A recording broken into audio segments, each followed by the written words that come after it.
అయితే ఆ ఇద్దరు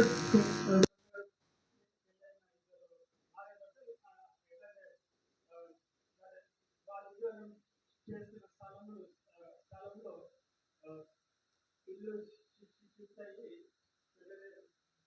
వారి యొక్క వైవాహిక జీవితం స్టార్ట్ చేశారంట. అయితే మామూలుగా కొత్తగా పెళ్ళైన పెళ్లి కూతురు అంటే వారు ఎదుర్కొనే ముఖ్యమైన సమస్య ఏమిటంటే వంట చేయడం. అది మామూలుగా వంట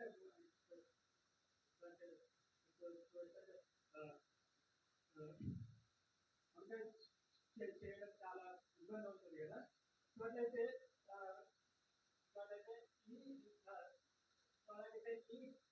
పెళ్లి కూతురు ఏ వంట చేయాలన్నా మనకు చూసుకుంటూ అట్లా వంటలు చేసుకుంటూ అయిపోయినారు. ఒక రోజు అట్లా అయిపోయినాక ఒకరోజు వాళ్ళ అర్థం చేసినంటే మన బెండకాయలు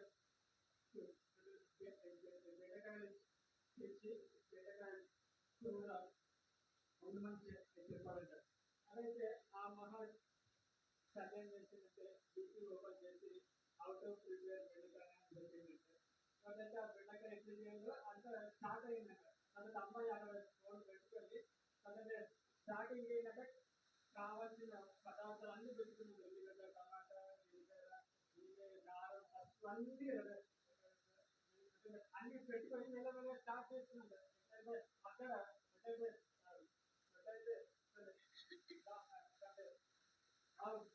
వీడియోలో అంటే ఆమె ఏమైతే వేసుకుందో అలా వేసుకుంటారు.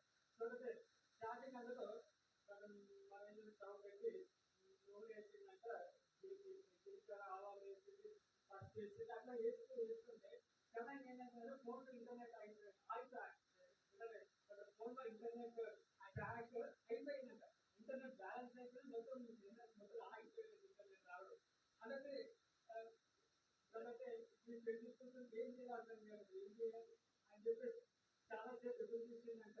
అక్కడేమో స్టవ్ పెట్టి అదే మాడిపోతుంది, ఇంకా ఆవాలు అన్ని మాడిపోతుంటే ఇంకా ఏం చేయాలి అర్థం ఏం చేసిందంటే బెండకాయ అన్ని వేసేసి మూట పెట్టేసి అట్లా అదే 20 నిమిషాలు అయిపోయి ఇంకా తీసుకొచ్చి ఏమైందంటే మొత్తం ఎలా అయితే బెండకాయ మొత్తం మాడిపోయి దిగులు అయిపోయింది. దిగులు అయితే ఏమైందంటే లాస్ట్గా వంట ఏమైందంటే అట్లయితే నేను ఎందుకు స్టోరీ చెప్తున్నానంటే మామూలుగా మన జీవితంలో మామూలుగా మన జీవితంలో మనుషులు హ్యాండిస్తారు. నేనున్నా అంటారు, సమస్య వచ్చేవరకే తీస్తారు. అంటే మామూలుగా మన ఉండే లోకంలో మనుషులు సాధారణంగా హ్యాండిస్తారు. కానీ ఈ రోజులలో మనుషులు మాత్రమే కాదు, యూట్యూబ్, ఫోన్ పే అవి కూడా మనకి అవసరం వచ్చినప్పుడు ఫోన్ పే ఏమంటారు అప్పుడే చెప్తారు. ఇంటర్నెట్ ఏమంటారు ఏదో ఒకటి చెప్తారు. బ్యాంక్ సర్వర్లో అప్పుడు మనకి పైసలు ఉండవు. ఫోన్ పే ఉందనుకుంటే అప్పుడే చెప్తున్నట్టు అంటే ఈ రోజుల్లో మనుషులు మాత్రమే కాదు, యూట్యూబ్, ఫోన్ పే అన్ని కూడా హ్యాండిస్తున్నాయి. కానీ ఎవరు హ్యాండిస్తున్నా హ్యాండి అయిపోయినా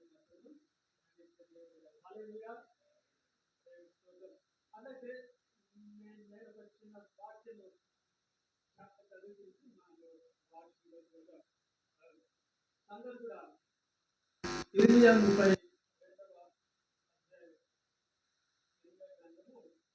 32వ అధ్యాయము 19వ వచనము మనం ఒకసారి చదువుకుందాం.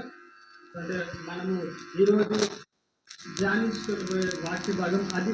ఎందుకంటే ఈ వాక్య భాగాన్ని మనం ప్రచారం చేసుకుని మనము ముందుకు వెళ్దాం.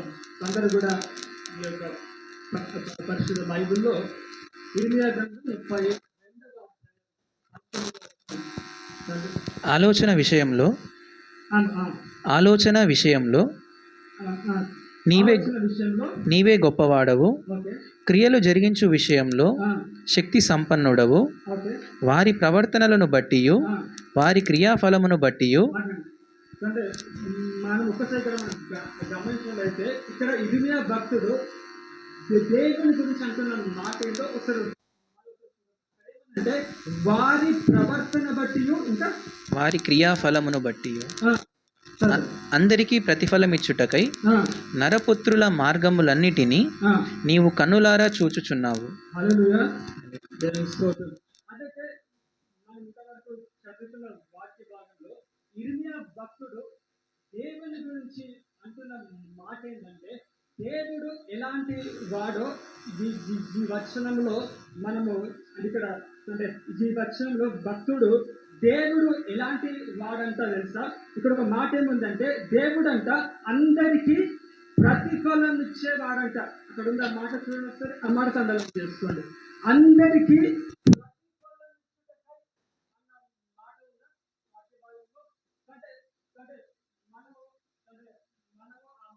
ఇంకొక విధంగా ఈజీగా అర్థం చేసుకోవాలంటే ఈజీగా మనం అర్థం చేసుకోవాలంటే దేవుడు అందరినీ ఆశీర్వదించేవాడు. మాట చెప్పాలంటే దేవుడు అందరికి ప్రతిఫలం ఇచ్చేవాడు అంటే మాట ఇంకొక అర్థం ఏంటంటే దేవుడు అందరినీ ఆశీర్వదించేవాడు. కానీ నా ప్రశ్న ఏంటంటే లేకపోతే మనం ఇప్పుడు వాక్య భాగంలో మనం చూస్తాము. నా ప్రశ్న ఏంటంటే దేవుడు ఒక వ్యక్తిని ఆశీర్వదిస్తాడు, అవును అందరిని ఆశీర్వదిస్తాడు. కానీ దేవుడు ఒక వ్యక్తిని ఆశీర్వదించాలంటే, దేవుడు ఒక కుటుంబాన్ని ఆశీర్వదించాలంటే దేనిని ఆధారం చేసుకొని ఆశీర్వదిస్తాడు. అవును దేవుడు అందరిని ఆశీర్వదిస్తాడు, కానీ దేనిని ఆధారం చేసుకొని దేవుడు ఆశీర్వదిస్తాడు. అయితే ఆ ప్రశ్నకు సమాధానం కూడా భక్తుడు అదే వచనం ఇచ్చాడు. అట్లయితే దేవుడు దేని బట్టి ఒక వ్యక్తిని ఆశీర్వదిస్తాడు అని అంటే ఆ వచనంలో ఇర్మియా భక్తుడు ఏమంటాడంటే వారి ప్రవర్తన బట్టి వారి క్రియలను బట్టి అందరినీ ఆశీర్వదించుటకై నరపుత్రుల మార్గములన్నిటినీ నీవు కన్నులారా చూచుచున్నావు. హల్లెలూయా. అయితే ఇక్కడ ఇర్మియా భక్తుడు చాలా క్లియర్ గా అంటే ఇర్మియా భక్తుడు 2 పాయింట్లు చాలా క్లియర్ గా చెప్తున్న మాట ఏంటంటే దేవుడు అందరినీ ఆశీర్వదిస్తాడు, కానీ ఆ ఆశీర్వాదము ఏ వ్యక్తి మీదకి వస్తుంది అని అంటే లేకపోతే దేనిని ఆధారం చేసుకొని దేవుడు ఒక వ్యక్తిని ఆశీర్వదిస్తాడు అని అంటే అక్కడ ఇర్మియా భక్తుడు ఏమంటున్నాడంటే వారి ప్రవర్తనను బట్టి వారి జీవితాన్ని బట్టి దేవుడు ఆశీర్వదిస్తాడు, అందులో డౌట్ లేదు. బట్ దేనిని ఆధారం చేసుకొని దేవుడు ఆశీర్వదిస్తాడంట వారి ప్రవర్తన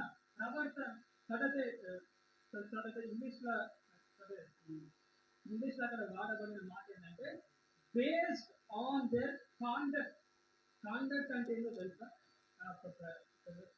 కాండక్ట్ అంటే కూడా ప్రవర్తన. అయితే చాలా మంది ఏమనుకుంటారంటే ప్రవర్తన అంటే ఏంటంటే కేవలం ఆదివారం ఎలా ఉంటామో అదే అని అనుకుంటారు. లేకపోతే లేకపోతే ప్రార్థన జీవితం భక్తి జీవితం అంతే అనుకుంటారు. కాదు, ప్రవర్తన అంటే ఏంటో తెలుసా? నీ కంప్లీట్ జీవితం మొత్తం, నీ మాటలు నీ పడక, నీ నడక, నీ ఉద్యోగంలో ఎలా ఉంటున్నావు, నీ భార్యతో ఎలా ఉంటున్నావు, నీ భర్తతో ఎలా ఉంటున్నావు, ఉద్యోగంలో అంటే ఇంకోటి మరి ముఖ్యంగా నువ్వు ఒంటరిగా ఉన్నప్పుడు ఎలా ఉంటున్నావు, నీ స్నేహితులతో ఎలా ఉంటున్నావు, నీ స్కూల్లో ఎలా ఉంటున్నావు, కాలేజ్లో ఎవ్రీథింగ్ అన్నింటినీ మొత్తం జీవితాన్ని ఆధారం చేసుకోనంట దేవుడు ఏం చేస్తాడంట ఆశీర్వాదిస్తాడంట. ఎగ్జాంపుల్ చాలా మంది తల్లిదండ్రులు ఉన్నారు, చాలా మంది స్కూల్కి వెళ్ళే వారి తల్లిదండ్రులు చాలా మంది. అయితే ప్రతి స్కూల్లో ప్రతి మంత్ అది శ్రమిస్తుంటారు. ఎందుకంటే చాలా స్కూల్లో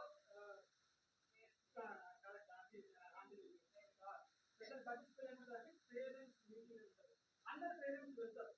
అయితే ఎప్పుడైతే పేరెంట్స్ వెళ్తారో టీచర్ పిల్లలు ఎందుకంటే టీచర్ తల్లిదండ్రులతో అంటున్నారు మాట ఏంటంటే, అయ్యా మీ బిడ్డ లేకపోతే మీ యొక్క కుమారుడు లేకపోతే మీ కుమార్తె యొక్క కాండక్ట్ మంచిగా ఉంది అని అన్నారు అనుకోండి, దానికి అర్థం ఏంటి చెప్పండి?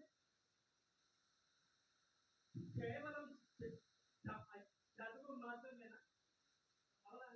కాదు. కాండక్ట్ అంటే అంటే అర్థం ఏంటంటే, అంటే దానికి అర్థం ఏంటంటే స్కూల్లో మొత్తం చదవడం, అలాగే ఫ్రెండ్స్తో ఎలా ఉండడం అది కూడా, అలాగే టీచర్స్తో ఎలా ఉండడం అది కూడా, అలాగే ఏంటంటే పంచువాలిటీ అంటారు, అటెండెన్స్, అది అన్ని అంటే ఏంటంటే స్కూల్లో ప్రవర్తించే ప్రతి విషయం అన్నింటినీ అంటే మొత్తమును టీచర్ ఏమంటారంటే కాండక్ట్ అని అంటారు. అంటే అంటే నేను ఎందుకు మాట్లాడుతున్నానంటే ఇక్కడ ఇండియా భక్తులు ఏమంటారంటే, దేవుని ఆశీర్వాదాలు ఒక వ్యక్తి జీవితంలోకి రావాలంటే దేవుడు దేనిని ఆధారం చేసుకొని ఆశీర్వదిస్తాడంట? ఈ కాండక్ట్ మొత్తం ఏ టు జెడ్. అదైతే అంటే నేను మొదటి నుంచి బాధలు గమనిస్తుంటే చాలా మందికి అంట అంటే అంటే ఈ రోజుల్లో చాలా మందికి సహనము లేదండి. ఏమైందంటే మనొక భర్త ఇంటికి మటన్ తీసుకొచ్చింది. మటన్ తీసుకొస్తే అదైతే వాళ్ళ భార్య ఏదో అంటే మర్చిపోయి మటన్ ఉండడం మర్చిపోయింది. భర్త ఇంటికి వచ్చారు, మటన్ లేదంటే కోపంతో ఏం చేశారంటే మటన్ కుక్కర్ తీసుకొని ఎత్తి మీద కొట్టారు. ఎత్తి మీద దబా తగ్గలేదు. ఈరోజు సహనం కోపం ఎక్కువ, అది కూడా మన ప్రవర్తన కిందకి. అదైతే మీరు న్యూస్లో చూస్తే చేసుకోవచ్చు 5 days బ్యాక్ అనుకుంటారు హైదరాబాద్లో చైతన్య మార్నింగ్ అయిపోయిందంటే, ఎందుకంటే కథలో కార్ పార్కింగ్ చేశారు. అక్కడ ఇంకో కథ చిన్న గీత పడ్డదంట. చిన్న గీత ఏం చేశారు తెలుసా? డ్రైవర్ చిన్నగా కొట్టాడు, కట్టేసాడు. ఏమైనా తెలుసా? ఈరోజు చాలా మంది చిన్న చిన్న ప్రవర్తనలు మారలేవు. అందుకే దేవుడు మనలను మన కుటుంబాలను జీవితాన్ని ఆశీర్వదించాలంటే దేవుడు అక్కడ ఇండియా భక్తులు తెలియజేయమంటున్నాడు. నీ ప్రవర్తన బట్టి నీ క్రియలు నీ అలవాట్ల బట్టి దేవుడు ఆశీర్వదించాడంట. ఈరోజు చాలా మంది కుటుంబాల మీదకి ఆశీర్వాదం వచ్చిపోతుంది. ఎందుకో తెలుసా? వాళ్ళ ప్రవర్తన ఇంకా అలవాట్లు మార్చుకోవడం లేదు, ఇంకా అవే చూపుడు. అదే ఇంకొక మాట మనం ఒకసారి మనం ధ్యానించాలి. ఒకవేళ నేను బైబిల్ గ్రంథంలో హగ్గయి గ్రంథం, హగ్గయి 1వ అధ్యాయం, హగ్గయి 1వ అధ్యాయం పేజ్ నంబరు 775. పేజ్ నంబర్ 775 పాత నిబంధన ఉంటుంది. హగ్గయి గ్రంథం ఒకసారి మనం చదువు.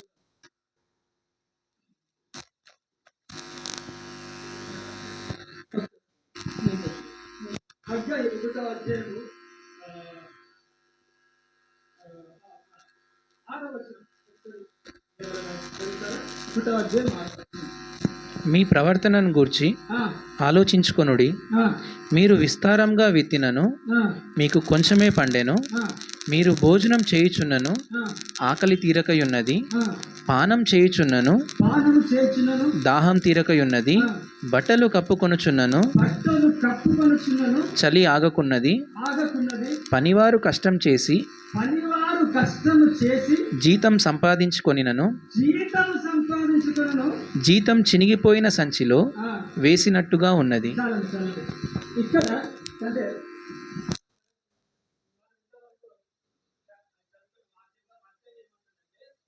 మీలో అక్కడ హగ్గాయి ఇజ్రాయెల్ ప్రజలు ఏమంటే మీలో చాలా మంది అన్నము తింటారు కానీ ఆకలి అక్కడే ఉంటుందంట. దాహం వేస్తే తాగుతారు కానీ ఇంకా దాహము పోదు. మీరు ఎంతో కష్టపడతారు కానీ జీతము సరిపోదు. ఎందుకంటే తెలుసా? మీ ఏమంటే మీ కుటుంబంలో మీరు ఎంతో కష్టపడుతున్నారు కానీ ఆశీర్వాదము ఎందుకు వస్తలేదో తెలుసా? అక్కడ అక్కడ అక్కడ ఏమంటే దానికి ముందు లక్షణం 5వ వచనం ఏమంటే కాబట్టి సైన్యములకు అధిపతి యెహోవా సెలవిచ్చును ఏమనగా ఈ ప్రవర్తనను మానేయండి. ఎందుకు మీ కుటుంబాలలో మీరు ఎంత కష్టపడ్డా జీవితం సరిపోతలేదు. ఆకలేస్తుంది, తింటున్నారు బాగానే, బిర్యానీ తింటున్నారు ఎందుకంటే కానీ అది తినడం లేదు. కూల్ డ్రింక్ తాగుతున్నారు, అన్ని తాగుతున్నారు కానీ దాహం తీరడం లేదు. ఎందుకో తెలుసా? ఎందుకు అలాంటి కొదవ జీవితంలో ఉన్నాడు తెలుసా? దేవుడు ఏమన్నాడంటే నీ ప్రవర్తనను నీ కాండక్ట్ ఎలా ఉంటుందో చూసుకోండి. ఎందుకు మీ జీవితంలో ఇంకా అలాగే ఉన్నారు అని అంటే ఎందుకో తెలుసా? ఈరోజు నా అంశం కూడా అదే. ఈ ప్రవర్తనను జీవితం ఎలా ఉంది, ఈ అలవాట్లు ఎలా ఉన్నాయి. అదే అసలు ఇంకొక మాట అంటే నేను ఇంకొక 10 నిమిషాలు చూస్తాను. అంటే ఈ లోకంలో చాలా మంది బైబిల్లో కానీ అలాగే ఈ లోకంలో కానీ ప్రవర్తనను మంచిగా ప్రవర్తనను మార్చుకోమని దేవుడు చెప్తే దేవుడు మార్పులు చెప్తే 3 రకాలుగా స్పందిస్తారు. ఆ 3 రకాలుగా చెప్తే ఫస్ట్ 2 రకాలు ఏమిటంటే ఒకటేమో సమర్థించుకోవడం, ఇంకోటేమో సరి చేసుకోవడం. చాలా మంది లోకంలో చాలా మంది సంఘ సభ్యులు చేస్తున్న పని ఏంటంటే ఎప్పుడైతే దేవుడు అయ్యా మీ జీవితం బాగుపడాలంటే ప్రవర్తన బాగు చేసుకోండి, అలవాటు మార్చుకున్నానంటే ఫస్ట్ సంఘస్థులు చేసే పని ఏంటంటే సమర్థించుకోవడం. అయ్యా లోకము ఉద్యోగంలో అందరూ సిగరెట్ తాగుతున్నారు, అందరూ సమర్థించుకుంటున్నారు, సరి చేసుకోవడం లేదు, సమర్థించుకుంటున్నారు. ఒకసారి మీరు ఒకవేళ ఆదికాండం 2వ అధ్యాయం ఫస్ట్ టైం దేవుడు బైబిల్లో ఫస్ట్ టైం దేవుడు ఒక వ్యక్తిని ప్రవర్తనను సరి చేసుకోమని అంటాడు. అప్పుడు ఆ వ్యక్తి ఇచ్చిన జవాబు చూడండి, స్పందన చూడండి. ఒకవేళ మీరు 3వ అధ్యాయము 11వ అధ్యాయంలో ఇక్కడ అంటే 3వ అధ్యాయం 11వ అధ్యాయంలో దేవుడు ఆదాముతో ఒక మాట అంటాడు. అందుకు ఆయన, చదువు. నీవు దిగంబరివని ఆ, నీకు తెలిపిన వాడెవడు? ఆ, నీవు తినకూడదని ఆ, నేను నీకు ఆజ్ఞాపించిన ఆ. వృక్షఫలములు తింటివా? చాలు చాలండి చాలు. మీరు ఒకవేళ ఇక్కడ గమనిస్తే దేవుడు ఆదాముతో ఏమన్నాడంటే ఇక్కడ దేవుడు ఆదాముతో అంటున్న మాట ఏంటంటే ఆదాము నేను తినకూడదు అని చెప్పిన పండును తిన్నావా అని అంటే మామూలుగా ఆదాము ఇవ్వవలసిన జవాబు ఏంటంటే అయ్యా కలుగుతుంది నేను అనుకోకుండా నేను అనుకోకుండా పండు తిన్నాను, దయచేసి నాకు క్షమించమని సరి చేసుకోవాలి. కానీ ఆదాయం ఏమంటాడు కదా, ఏమంటాడు? నువ్విచ్చిన స్త్రీ నువ్విచ్చిన స్త్రీ ఆమెను పండించింది కాబట్టి చూసారా ఇక్కడ అంటే మీరు ఇక్కడ గమనిస్తే ఆదాం ఏం చేయాలి? అవును తండ్రి ఎట్లా నాకు తప్పు చేశాను నేను మళ్ళీ అనుకుంటూ అయిపోయింది కదా. సరి చేసుకోవడం ఫస్ట్ ఏమంటాడు చదడు బైబిల్ మొత్తంలో మొదటి పురుషుడు ఏం చేస్తున్నాడు? తప్పు చేస్తే సమర్థించుకుంటున్నావు. నువ్వు ఇచ్చిన స్త్రీ నా తప్పు కాదు, నువ్వు ఇచ్చినావు. నేను మంచిగా ఒంటరిగా ఉంటే సాటి లేని సహాయం అని చెప్పి నాకు ఇచ్చావు. ఇప్పుడు ఏమైంది? ఉన్నది పోయినట్లేదు, అది నీ తప్పు. సమర్థించుకుంటున్నాడు. తర్వాత దేవుడు అబద్ధం పెడతాడు. అబ్బా నువ్వెందుకు తిన్నావాలంటే పాము, నేను కాదు, పాము నన్ను మోసం చేసింది. అలా అది దాంతో అది చేసింది కాబట్టి నా తప్పు. చూసా, ముగ్గురులో ఎవరు కూడా సరి చేసుకోవట్లేదు. ముగ్గురు సమర్థించుకున్నారు. చివరికి ఏమైనా తెలుసా? ముగ్గురు జీవితాలతో శాపం. ఈరోజు చాలా మంది అయ్యా దయచేసి చెప్పంటే, మొన్న మా ఇంటి దగ్గర చెప్పంటే సంగారెడ్డిలో పంతులు ఉండేవాడు. చాలా మంచివాడు, సంఘ పెద్ద. ఆయన సంఘ పెద్ద. ఏమైందంటే ఆ సంఘ పెద్ద ఏం చేశాడంటే సొంత కోడలతో అక్రమ సంబంధం పెట్టుకున్నాడు. సొంత కోడలు ఎవరో కాదు, అక్రమ సంబంధం పెట్టుకుంటే వాళ్ళ కొడుకు ఒక రోజు ఉద్యోగం వెళ్ళి సడన్గా ఇంటికి వచ్చాడు. ఇంటికి వచ్చే వారికి వాళ్ళు అట్లా సంబంధంలో ఉన్నారు. అప్పుడు అసలుకి అంటే సరే మీరు ఒకవేళ సరే మామూలుగా సాధారణంగా తల్లిదండ్రులు కొడుకులకు బుద్ధి చెప్పాలి. కానీ ఇక్కడ ఏమైంది?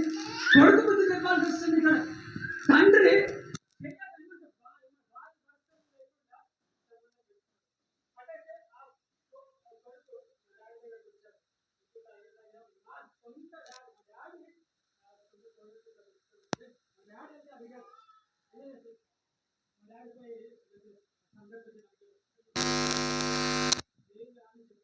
అప్పుడు అప్పుడు సంఘ పెద్ద మాటలు బైబుల్లో బైబుల్లో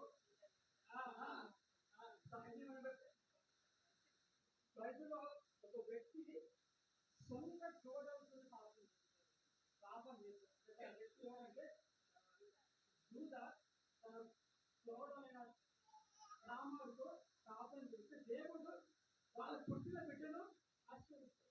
ఆయన అదే అంటుంది. ఆయన ఏమంటుందంటే బైబిల్లో యూదా గోత్రము సింహం అంటాం కదా. ఆ యూదా గోత్రము ఆయన ఏం చేశాడు? సొంత కోడలతో పాపం చేస్తే దేవుడు ఏం చేశాడు? పరిచయం దేవుడు కూడా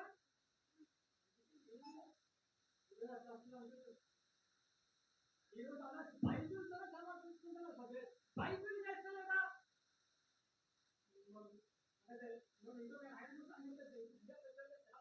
అన్ని తెలుసు వాక్యం కాబట్టి ఎట్లా చెప్తారు? ఇంకొక సందర్భం ఏం చేస్తారంటే భార్య అదే ఏం చేస్తారంటే భార్య చిన్న చెల్లెలతో అర్థం సంబంధం, భార్య చిన్న చెల్లెలతో భార్య ఉన్నది అని అంటే దావీదు లేరా? సొలొమోనుకు లేరా? అబ్రహాముకు లేరా? ముగ్గురు. దేవుడు అంటే సరి చేసుకోవడం లేదు, సమర్థించుకుంటున్నారు. ఈరోజు ఇంకొక సమర్థిస్తున్న ఇంకొక ఇంకొక ఆంటీ ఏం చేస్తుందంటే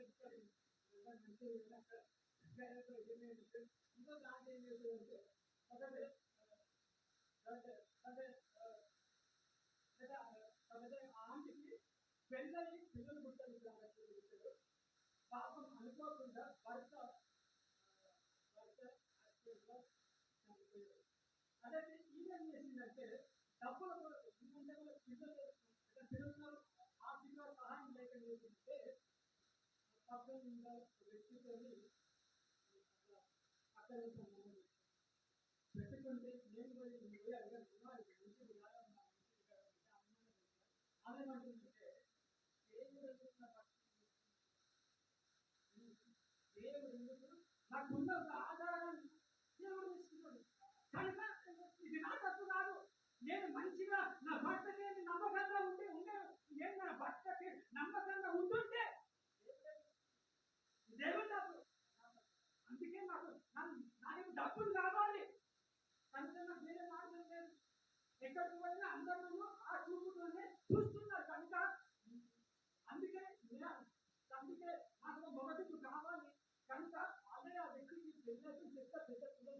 ఆయనను పెట్టుకొని ఉన్నది. అయితే సరే ఆమె అట్లా అట్లా ఆమె అలాగే కొనసాగించి రోజు ఏమిటంటే ఒక రోజు ఏమిటంటే ఆ వ్యక్తి ఇంకొక వ్యక్తి ఆ ఇంట్లో ఉన్నాడు. ఒక రోజు ఇంట్లో ఉంటే ఏమైందంటే ఆ రోజు వాళ్ళందరూ ఇంట్లో ఉన్నారు. సడన్ గా ఆ వ్యక్తి ఆ రోజు రాత్రి హార్ట్ అటాక్ వచ్చి మర్చిపోయి ఇంట్లో జీవించాలి జీవించడం లేదు అంతే. వాళ్ళందరూ వచ్చారు ఇదే చంపినది వాళ్ళ వాళ్ళ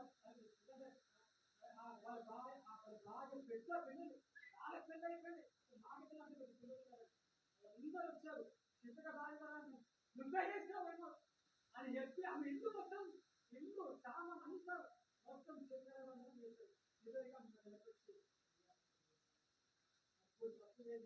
మొత్తం ఈరోజు చాలా మంది ఏం చేస్తుంది, ఈరోజు చాలా మంది బతుకు మార్చుకో అని అంటే చాలా మంది సంపాదించుకుంటున్నారు. కొంతమంది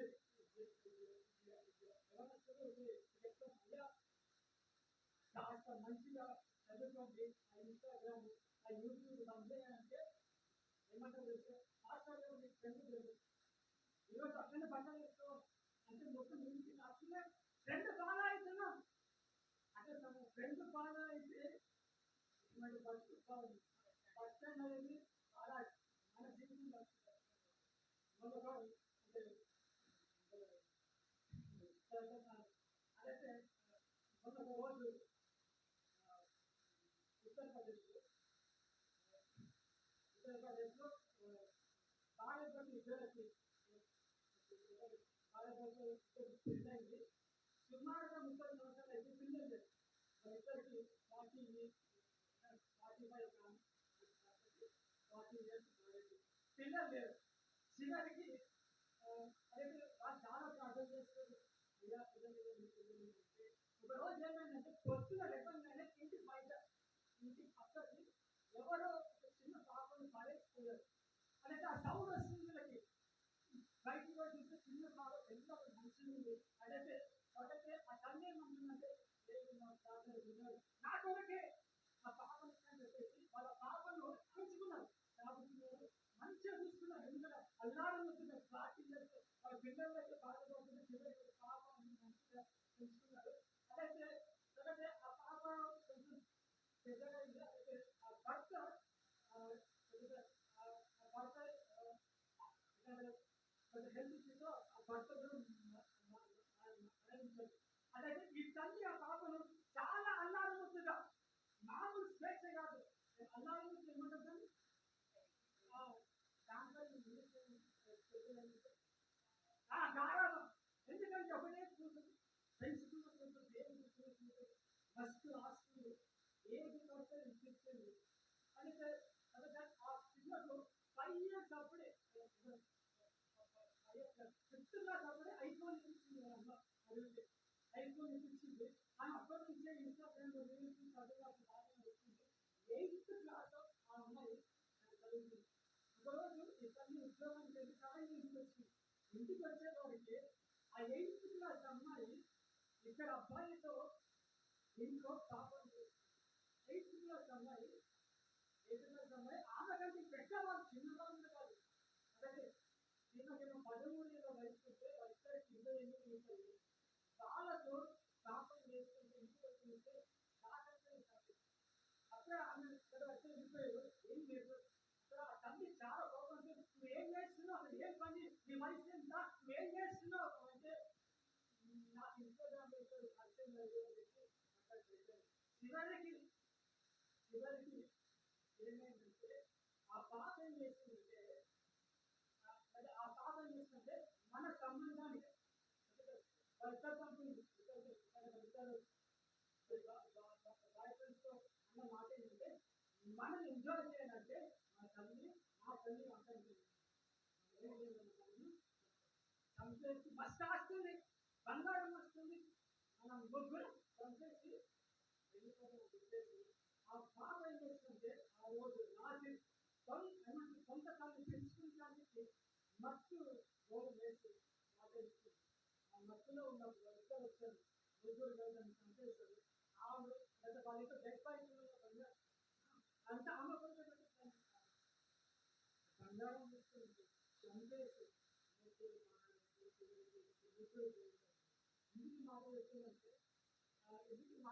అంటే ఆ, ఆ, తల్లిదండ్రులు అంటే పిల్లల జీవిత ఆశీర్వాదం రావాలంటే కూడా ఈరోజు చాలా మంది ప్రవర్తన బాగు చేసుకోమంటే సమర్థించుకుంటున్నారు కానీ సరి చేసుకోవడం లేదు. ఆ, అట్లా సరే. అయితే మూడవ స్పందన మొదటి స్పందన ఏంటి? సమర్పించుకోవడం. రెండవ స్పందన ఏంటి? సరి చేసుకోవడం. సమర్పించుకుంటే ఏమవుతుందో తెలుసా? బతికి బస్ స్టాండ్ అవుతుంది. అదే ఒకవేళ సరి చేసుకుంటే జీవితం బాగుపడుతుంది. ఒక చిన్న వచనం చదువుకొని మనము మూడవ స్పందన. ఒకవేళ సామెతలు 1వ అధ్యాయం.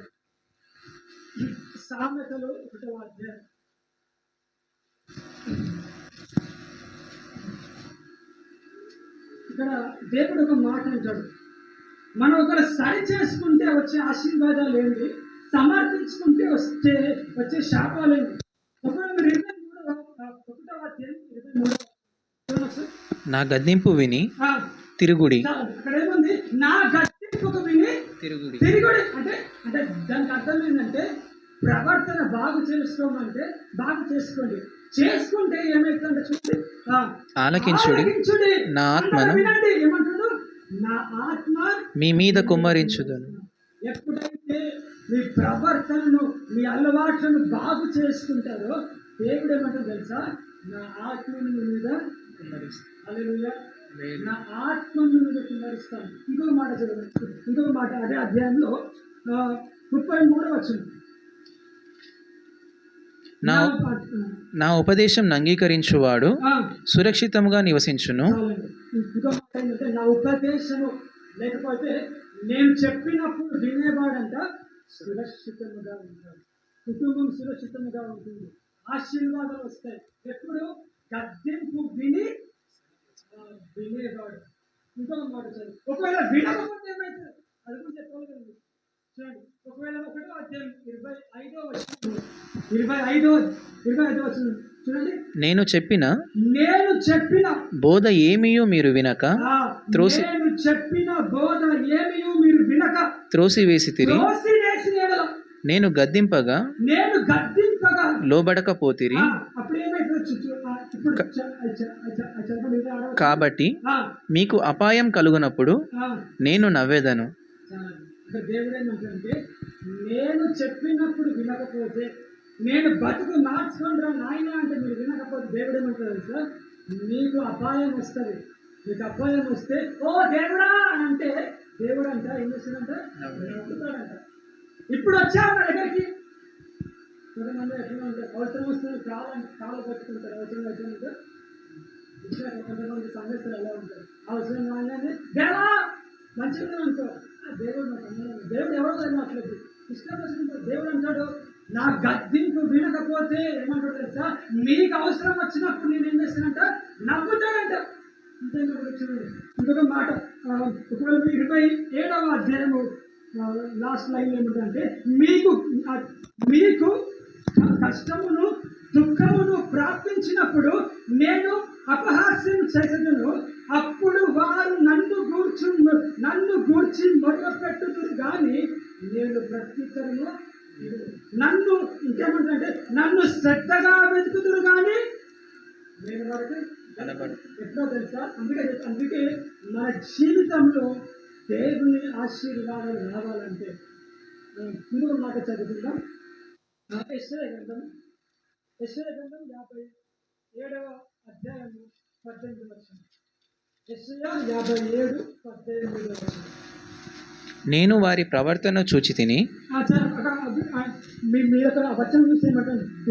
దేవుడు ఏమంటారంటే నేను వారి ప్రవర్తనను చూచి తిని వారిని స్వస్థపరచుదును, వారిని నడిపింతును, వారిని దుఃఖములో వారిని ఓదార్చుదును. దుఃఖములో ఉన్న వారిని ఓదార్చు. చూడండి, అంటే ఈ వచనంలో దేవుడు 3 ఆశీర్వాదాలు ఇచ్చాడు. ఒకటేంటి? నేను ఇంకొకటి నేను నడిపిస్తాను, ఇంకొకటి ఓదారుస్తాను. దుఃఖంలో ఆ 3 ఆశీర్వాదాలు మన జీవితంలో రావాలంటే అక్కడ ఒక మాట ఏముంది తెలుసా? నేను వారి ప్రవర్తనను చూచి. అర్థమవుతుందా? స్వస్థత రావాలన్నా, దేవుని నడిపింపు నీ కుటుంబం మీద ఉండాలంటే, అలాగే ఇంకొక మాట, నీ నీ దుఃఖంలో దేవుడు ఓదార్చాలంటే ఇక్కడ మాట ఏమిటంటే నీ ప్రవర్తనను చూసి నేను.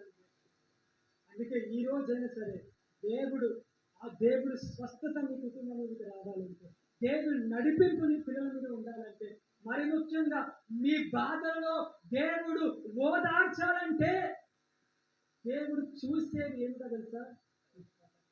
మీ పిల్లల ప్రవర్తన. ఇంకొక అంటే చివరి స్పందన, మొదటి స్పందనను సమర్థించుకోవటం, రెండవ స్పందనను సరి చేసుకోవటము, మూడవ స్పందన ఏంటంటే స్థిరంగా నిలబడడం.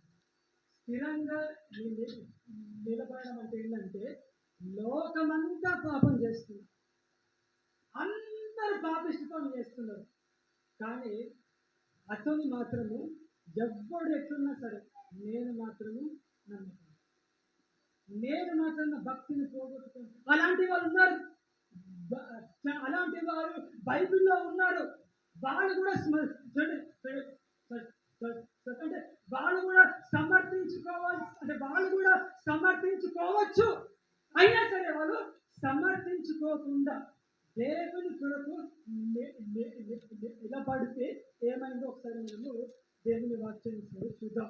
ఆదికాండము 6వ అధ్యాయం. అందరికీ తెలిసిన వచ్చిన కొందరు చదువుకొచ్చి నేను ముగిస్తాను. ఆదికాండము 6వ అధ్యాయం. నేను మీకు స్టోరీ అందరికీ తెలుసు. ఇక్కడ ఒక మాట ఏముంటుందంటే 5వ వచనం, నరులు చెడుతనం భూమి మీద గొప్పదనియు వారి హృదయం యొక్క తలంపులలోని ఊహ అంతయు ఎల్లప్పుడూ కేవలం చెడ్డదనియు యెహోవా చూచి తాను భూమి మీద నరులను చేసినందుకు యెహోవా సంతాపం నుండి తన హృదయంలో నొచ్చుకొనెను. చాలండి. ఇక్కడ దేవుని వాక్యం ఏమంటే, ఇక్కడ ఆదికాండంలో దేవుడి వాక్యం ఏమంటుందంటే, దేవుడు భూమి మీద చూస్తానంట నరులందరూ వారి తలంపులు మొత్తము చెడ్డలు, అందరూ తప్పు చేస్తున్నారంట. కానీ అక్కడ ఒక మాట ఏంటంటే లాస్ట్లో 8వ వచనం ఏంటంటే, ఒక్కడు మాత్రం దేవుని దృష్టికి కృప పొందినవాడు. ఎందుకో తెలుసా? ఆయన ప్రవర్తన అక్కడ ఏముంటుందంటే నిందారహితముగా నీతిమంతుడుగా దేవునితో నడిచింది. అందరూ పాపం చేస్తున్నారు, కానీ ఆయన మాత్రము సమర్థించుకోలేదు. దేవా అందరూ పాపం, అందరూ అట్లా ఉన్నారు కదా, నేను కూడా పోతాను అంటున్నాడా? దేవుని కొరకు నిలబడ్డాడు. దేవుడు నోవాను గొప్పగా. ఈరోజు అలాంటి వాళ్ళు కావాలి. మీరు ఒకవేళ వాట్సాప్ ఫోన్ ఉందా? నేను వాట్సాప్లో ఒక ఫోటో పెట్టాను. ఎందుకంటే మనకి టీవీ లేదు కనుక వాట్సాప్ ఒక్కసారి ఓపెన్ చేయండి, ఒకసారి తొందరగా ఫోన్ చేయండి. మీకు ఇక్కడ మీరు గమనిస్తే ఇక్కడ ఒక ఉడత, అంటే ఒక ఉడత కాదు కానీ ఉడత లాంటిది ఇక్కడ ఉన్న మన దేశంలో ఉండేది కాదు. అది ఎక్కడ ఉంటుంది అంటే ఈ ఉడత ఎక్కడ ఉంటుంది అంటే మంచి స్థలాల్లో ఉంటుంది. ఆ ఫోటో చూసారా? కనిపిస్తుంది అందరికి ఒకసారి, కానీ ఎదురు మనిషి. అట్లయితే ఈ ఉడత ఎట్లా చూసారా? తెల్ల బొచ్చుతో ఉంది, తెల్ల బొచ్చు, అవునా కదా? అదైతే ఈ ఉడత ఏమంటారంటే అర్మేని అని ఒక మాట అంటారు. మామ ఉడత పేరు ఒక పేరు అర్మేని అని అంటారు. అట్లయితే చూడండి, అట్లయితే ఈ ఉడత ఒక స్పెషాలిటీ ఏమిటంటే, ఈ ఉడత అట్లయితే ఈ ఉడత స్పెషాలిటీ ఏంటంటే, ఆ స్పెషాలిటీ ఏంటంటే దానికి ఉన్న తెల్ల బొచ్చుకి కొంచెం దుమ్ము అంటినా అది తట్టుకోలేదు. దుమ్ము అంటించుకోదు అది. ఏది ఉడత దుమ్ము అంటించిన అంతా అంటే దాని స్పెషాలిటీ ఏంటంటే ఎప్పుడు చూసినా దాని బొచ్చు తెల్లగా ఉండాలి, కొంచెం దుమ్ము అంటించుకోదు. ఎంత ఫాస్ట్గా పరిగెత్తి దుమ్ము అయిపోతుంది, దాని స్పెషాలిటీ అది. అట్లయితే చూడండి అట్లయితే దీని బొచ్చు ప్రపంచంలోనే చాలా ఎక్స్పెన్సివ్, చాలా చాలా ఖరీదైన. ఎందుకో తెలుసా? దీన్ని బొచ్చున ఏం చేస్తారంటే దీనికి వచ్చిన అప్పట్లో ఏం చేస్తారంటే ఎందుకంటే రాజు వేసుకున్న బట్టలు ఉంటాయా, ఆ బట్టలకు దాన్ని బొచ్చు పెట్టేవాడు, అంత మెత్తగా ఉండేది. ఇంకా అంటే అంటే ఇంకా ఏం చేసేవారంటే రాజులు పండుకుంటారు కదా బెడ్, ఆ బెడ్ మొత్తం దాని బొచ్చులు పెట్టేవారు. అట్లా పండుకుంటే అమ్మా అంటే అందుకే అంత ఎక్స్పెన్సివ్ దాని బొచ్చు. అయితే చూడండి చూడండి అలాగైతే ఆ ఉడతను పట్టుకోవడం అంత ఈజీ కాదు. ఎప్పుడు ఉడతను పట్టుకున్నా మీరు చాలా ఉంటుంది, అవునా కదా? ఉడత అంత ఫాస్ట్, చాలా చాలా స్పీడ్. మీరు ఉడికింది అనుకుంటే అదే అదైతే ఉడితే ఏం చేస్తుందంటే దాని ఇల్లు ఉంటుంది, చిన్న హోల్లా ఉంటుంది, అలా వెళ్ళిపోతుంది ఫాస్ట్. ఉడక లోపల జంప్ అట్లా అవుతుంది, ఉడతలు అంత ఫాస్ట్ ఉంటుంది. అట్లా అయితే చూడండి చూడండి చూడండి అట్లయితే దీన్ని పట్టుకోవాలంటే ఒకటే మార్గం ఉంది. ఆ మార్గం ఏంటో తెలుసా? ఆ మార్గం ఏంటంటే దాని ఇల్లు ఉంటుంది కదా, దాని లేకపోతే ఆ హోల్ ఉంటుంది కదా, అదైతే వీళ్ళు ఏం చేస్తారంటే మనుషులు ఏం చేస్తారంటే ఆ ఇంటి చుట్టూ ఏం చేస్తారంటే మట్టి కానీ లేకపోతే ఇంకేం చేస్తారంటే ఆవు పెండ పెడతారు దాని చుట్టూ మొత్తం దుమ్ము అంటారు. ఆవు పెండ పెడతారు దాన్ని. ఆవు పెండ పెట్టి ఏం చేస్తారంటే దీన్ని పట్టుకోవడానికి షికారు కుక్కలు ఉంటాయి, షికారు డాగ్స్ ఉంటాయి కదా, ఆ డాగ్స్ వదిలిపెడతారు. అదైతే ఈ డాగ్స్ ఏం చేస్తారంటే దీని వెనకాల పరిగెత్తుతూ ఇవి ఏం చేస్తుందంటే ఆ ఇంటికి వెళ్దామని దగ్గర దాకా వస్తుంది. ఆ ఇంటికి వెళ్దామన్న టైంకి అప్పుడు ఏం చేస్తుంది, అక్కడ ఏంటంది బెండ. అలాగే దీనికున్న ఒక తీర్మానం ఏంటంటే నేను మాత్రం నా బుక్స్లు మట్టి దొరుకుతాను. అదేం చేస్తుందంటే ఆ ఇంటి దగ్గర ఇతను ఉండిపోతుంది. అక్కడి నుంచి ఆ వేట కుక్కలు పరిగెత్తుకొని వస్తాయి. అయినా సరే అదేం చేస్తుంది తెలుసా, నా బొచ్చులు మాత్రము ఇంటించుకోవాలి, కనీసం ఇంట్లో కూడా పోదు, అక్కడనే ఉంటుంది. అసలు చివరికి ఆ రెండు వచ్చి కుక్కలు వచ్చి ఏం చేస్తారంటే దాన్ని చంపేస్తారు. అంటే నేను చెప్తున్న మాట ఏంటంటే ఈరోజు దేవునికి అలాంటి విశ్వాసులు కావాలి. ఎలాంటి విశ్వాసులు? నా ప్రాణం పోయిస్తారు, అందరూ పాపం చేస్తారు, మీ ఆఫీస్లో అందరూ సిగరెట్ తాగుతారు, మీ ఫ్రెండ్స్ అందరూ ఇష్టం వచ్చినట్టుగా ఉంటారు. ఇంకో మాట చెప్పాలంటే ఈరోజు చాలా మంది భార్య భర్తలు అక్రమ సంబంధాలు అదొక ఫ్యాషన్ అయిపోయింది. ఎంతమంది ఉంచుకున్నారు ఈరోజు, అయ్యో ఉంచుకున్నారు, అయ్యో అర్థం ఈరోజు అలాంటి లోకం. ఈరోజు ఇలాంటి లోకంలో ఇలాంటి వాళ్ళు కావాలి. ఏమైనా సరే ఎప్పుడైతే నా భర్త జరుగుతున్నా, నా భార్య జరుగుతున్నా, అన్ని కష్టాలు నేను మాత్రం నా పరిశుద్ధ జీవితాన్ని మరొక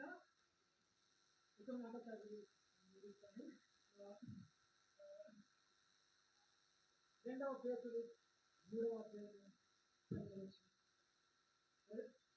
అందరూ కూడా దయచేసి 2వ పేతురు 3వ అధ్యాయము 12వ వచనం చూసారండి. అందరూ దయచేసి అందరూ కలిసి 2వ పేతురు 3వ అధ్యాయము 12వ వచనం. ఇవన్నీ ఇట్లు లయమైపోవునవని గనుక ఆకాశంలో రవులుకొని లయమైపోవునట్టియు పంచభూతములు మహావేంద్రముతో కరిగిపోవునట్టియు దేవుని దినపు రాకడ కొరకు కనిపెట్టుచు దానిని ఆశతో అపేక్షించుచు మీరు పరిశుద్ధమైన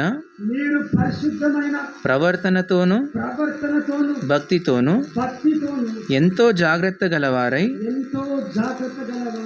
ఉండవలెను.